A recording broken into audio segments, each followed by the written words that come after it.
Let me also congratulate first of all, with the ambassador of Turkey in Montenegro, who really his energy and efforts to improve the relations, which are already good, are really remarkable. And I'm really grateful for that. And I really wish to Turkcem a successful work.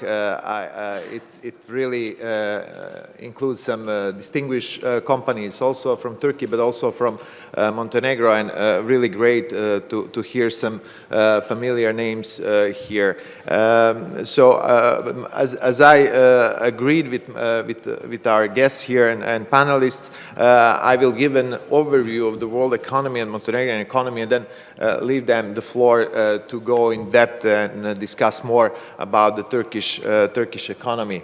If I may have slides. Yeah.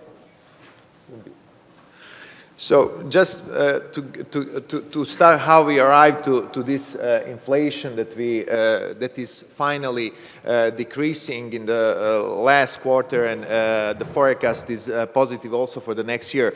We have to go back to the COVID-19 pandemics and everything that followed. As we all unfortunately remember very well, the COVID disrupted completely the economy and basically created deflation. Huge problems from the side of the demand of the economy, and caused an unprecedented economic crisis. For some countries like Montenegro, it was really devastating. We were probably the country that was hit the most in Europe. As the pandemic was easing and we were going back to normality, the countries followed with very expansive fiscal measures in order to stimulate demand, in order to try to return to the previous growth plan. That obviously did help the growth, but it's also stimulated further inflation. And as the things were moving, we also had disproportional responses from different countries. For example, China was the country that had restrictive measures until the very last day, and as the world powerhouse for manufacturing, this created the shortages from the supply side, and we had that couldn't follow the demand, and we had increase of prices, but also increase of shipping prices, and so on and so forth.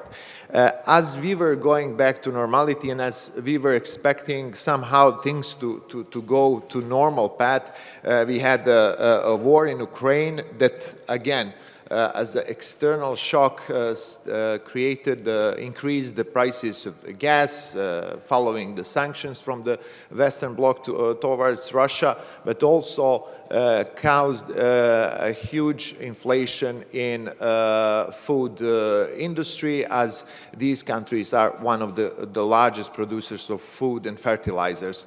So basically, in time when the world economy was supposed to go back to normality, we have this external shock that caused further inflation, and then we found ourselves in this rampant inflation in end of 21, 22, when obviously the whole the economy suffered a lot, but also the household, who saw their purchasing power decreasing on a fast path. The thing obviously created a pressure from the side of the labor, as the syndicates and the labor organization were pushing for increase of the salaries in order to help, which decreased competitiveness and obviously created further problems in economy.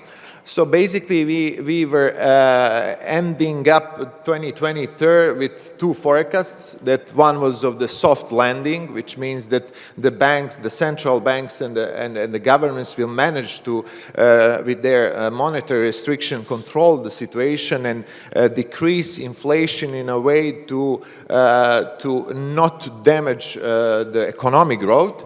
This is the forecast that we will probably see come true in 2024, and all the parameters. And if I can see the next slide, as you can see, the growth as estimated by IMF is quite encouraging. So we are heading towards stabilization of prices, but also of a certain growth that will not cause major economic disturbances. Obviously, this is to take with cautiousness, as there is also the second scenario of hard landing, as it is called, which means a major disruption.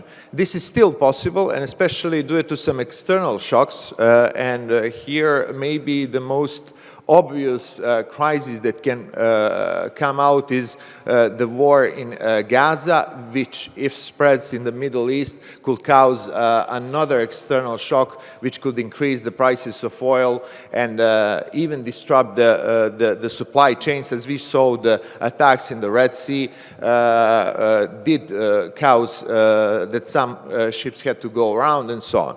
So this is probably the most dangerous crisis that we have now that could really affect the world economy and cause the worst case scenario, which is stagflation, which means increase of inflation and decrease of the growth.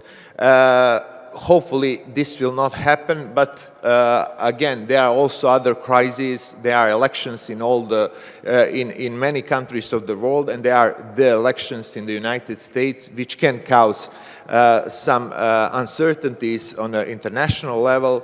Obviously, a persistent war of aggression in Ukraine that will also have impact on the world economy. Another thing to observe is definitely the growth of China. China is forecast to grow this year less than 4%. Although we do in Montenegro believe that we had the highest inflation in the world, it's quite, let's say, high, but it was not the highest in the region. It was mostly caused by the increase of the food prices. We had, of course, and as some of you will remember, a major fiscal reform called Europe Now, which came after the COVID-19 in 2021, but it started basically in 2023. And this fiscal reform that had to stimulate the demand side did not have much impact on the inflation, as much as the external pressure from the food.